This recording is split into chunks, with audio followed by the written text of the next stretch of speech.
السلام عليكم، يا رب تكونوا بخير. النهارده هوريكم ازاي انا بحمص اللب السوبر علشان يطلع بالجمال اللي انتوا شايفينه ده، يطلع احلى من بره بكتير وياخد اللون الاصفر اللي انتوا شايفينه ده. تعالوا كده على طول نشوف الطريقة. بس لو اول مرة تشوفوني، انا اسماء شاور ودي قناتي. تنسوش تشتركوا في القناة ولايك وشير لو عجبكم الفيديو. أول حاجة كده هنقول بسم الله الرحمن الرحيم ونصلي على الرسول. اللهم صل وسلم وبارك عليك يا حبيبي يا رسول الله. أول حاجة أنا جبت اللب وغسلته كويس بالشكل ده وصفيته. هحطه بقى كده في الصينية اللي أنا هحمص فيها. اللب لازم يكون مبلول، حتى لو انتي غسلاه وركناه كده لازم تبلي اللب قبل ما تستخدميه على طول. بعد كده هحط على اللب ده معلقة صغيرة كده من الكركم. هضيف عليه كمان كده معلقة ملح صغيرة بالشكل ده.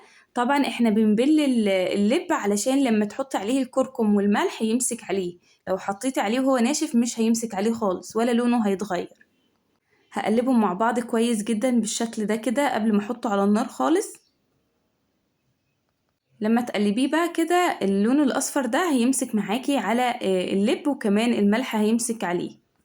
هاخده كده على نار عالية وهفضل اقلب كده لحد اللب بتاعي ما ينشف. طبعا هو كان مبلول فلازم ننشفه الاول على نار عالية. بعد كده بروح مهدية النار وافضل كده اقلب باستمرار كده على نار هادية خالص علشان ما يتحرقش معايا وياخد كله لون موحد. ما بسيبوش خالص، ممكن اسيبه دقيقة واحدة وارجع اقلب تاني، يعني ما بسيبوش اكتر من كده علشان ما يتحرقش معاكي. تفضلي بقى كده تقلبي وهتعرفي ان هو اتحمص ازاي. هتاخدي واحدة تكسريها وتشوفيها بقت متحمصة ولا لسه نية. خلاص هنا حمصنا اللب وطالع معانا بسم الله ما شاء الله حلو جدا. جربوه علشان بجد يستاهل التجربة، هيعجبكم جدا. لحد هنا كده انا خلصت الفيديو، يا رب اكون فدتكم باي حاجة. استنوني الفيديو الجاي، استنوني في فيديوهات كتير حلوة، واسيبكم في رعاية الله، والسلام عليكم ورحمة الله وبركاته.